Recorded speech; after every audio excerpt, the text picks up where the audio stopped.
All right. So, as I've sort of touched on in a previous video, the number one reason, despite all the major downsides to utilizing dissociative disorder in order to accomplish what is currently beyond you, or to separate yourself from what is currently beyond your ability to handle, um, is the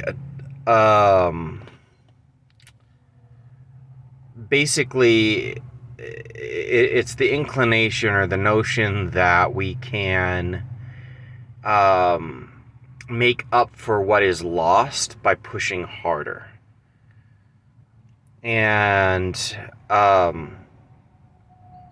for that reason, I'd like to take this video to go ahead and address a very important, very popular misconception. And that is force versus strength.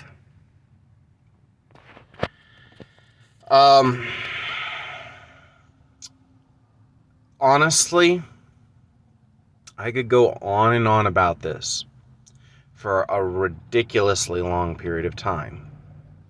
So in order to try to shorten it, rather than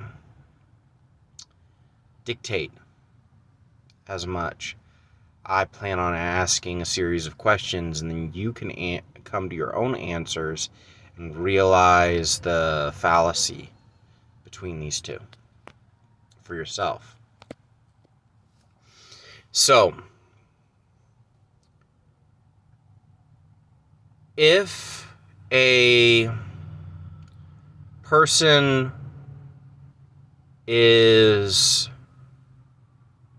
relaxed and in a peaceful, let's call it meditative state,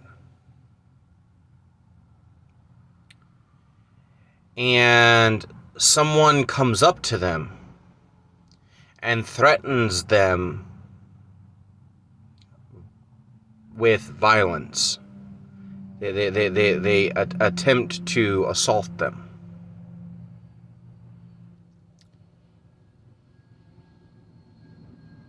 then who is stronger? The person applying force, or the person not applying that force? Now that the person who is starting the fight has hit that other person, that person who was yielding and in a peaceful state reaches for a gun and shoots the first guy.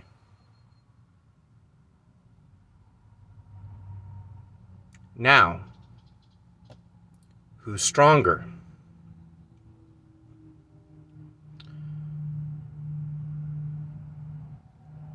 We have, on one hand, a serial killer. On the other hand, we have someone like Gandhi or Mother Teresa, or we have a genuinely meaning to do well person. Who's stronger?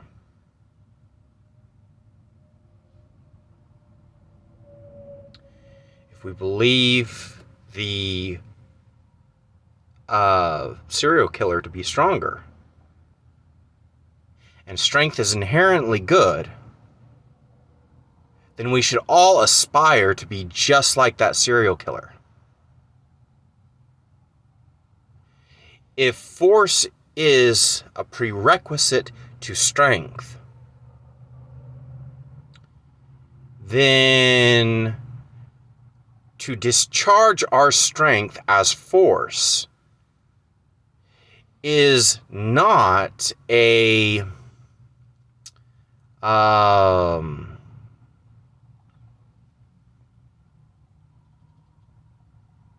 it's not a bad thing.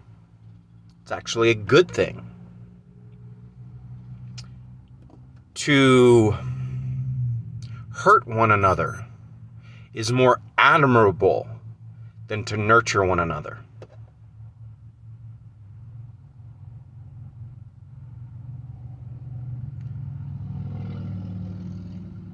And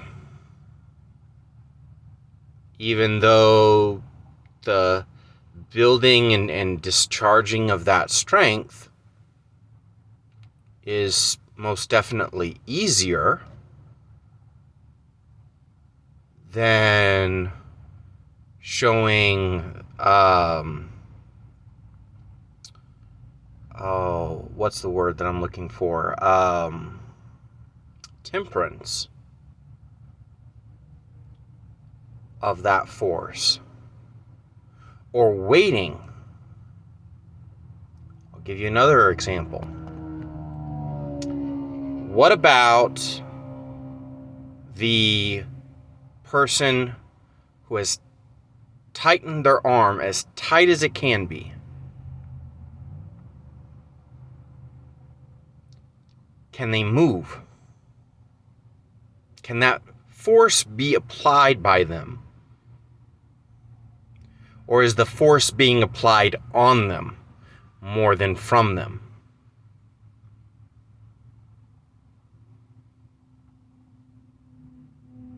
If he continues to do so, the muscle will snap and he'll become weaker. So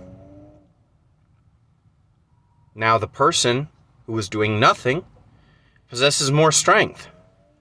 Even doing nothing, they possess more strength than the man who was flexing as hard as he could.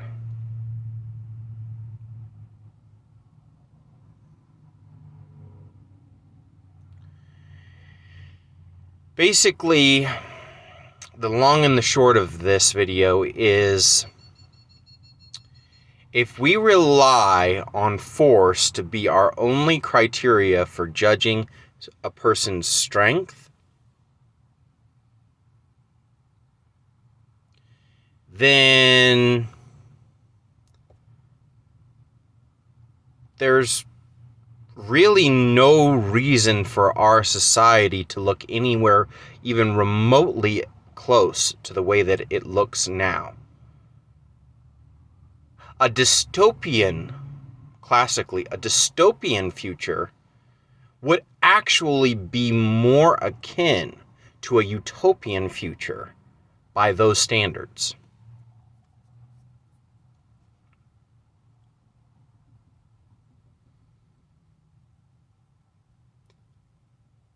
Yet at the same time, truth is, though most of us can conceptually agree to that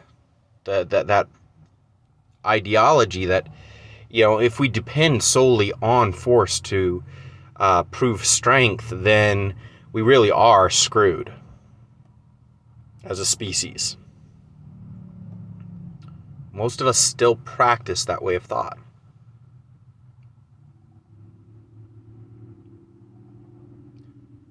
We're more afraid to look weak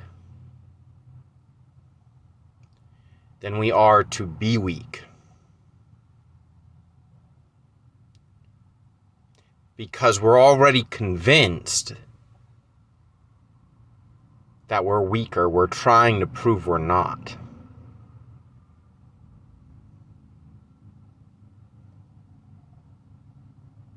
Those who are truly strong don't need to prove it.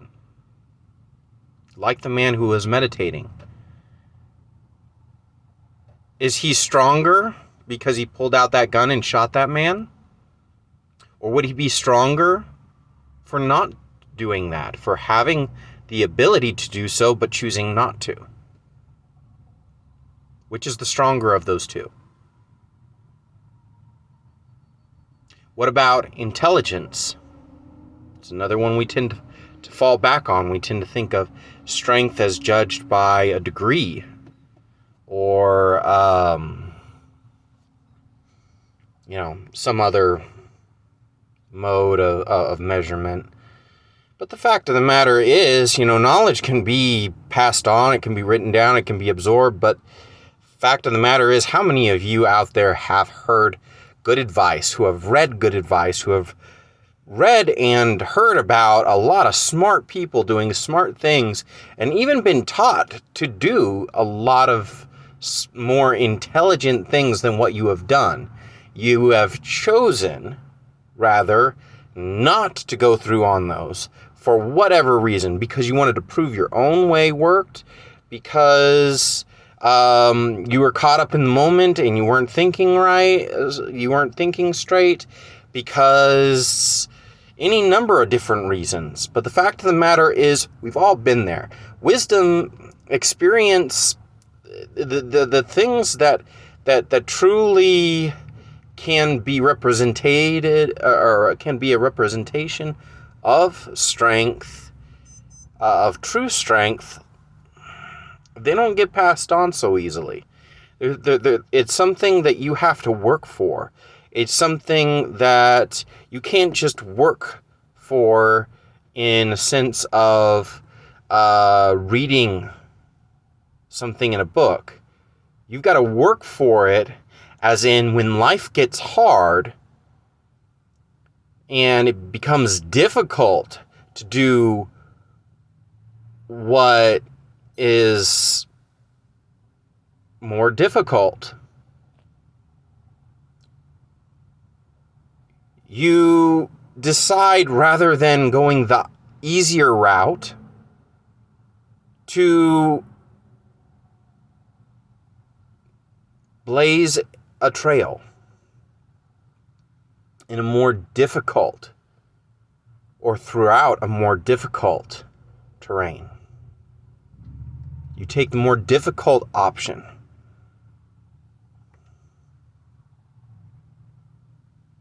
Denzel Washington said, ease is a greater hindrance to progress than hardship.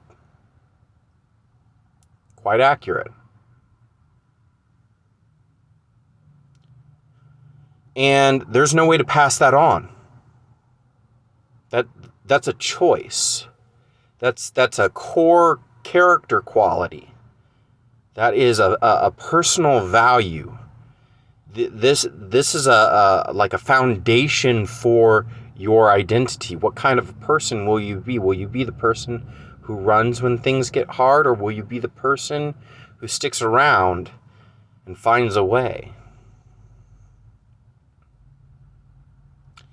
If you're the type of person to stick around and figure out a way to make it work,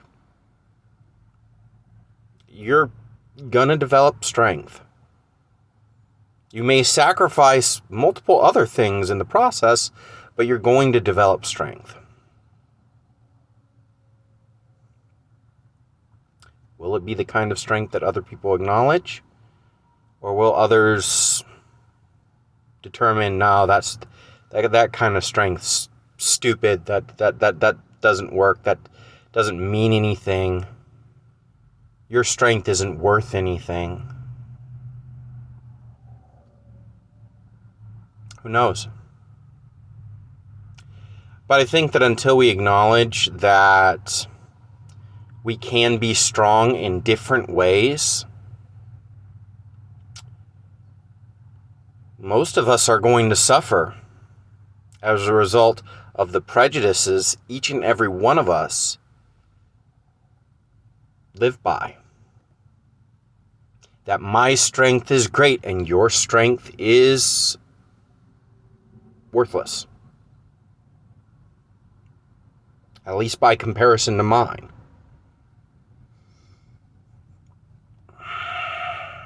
But if we continue to do this, we'll continue to be trying to prove ourselves to ourselves and to others perpetually beyond our means.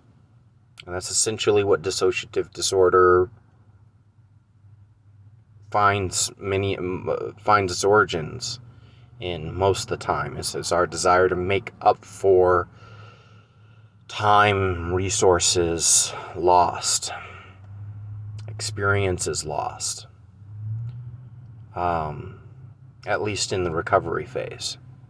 Like I said, there's also the purely defensive mechanism of dissociative disorder by itself. That doesn't create DDD, though. It's the perpetual use of dissociative disorder in order to cope with everyday life, with the constant struggle of everyday life that results in DDD.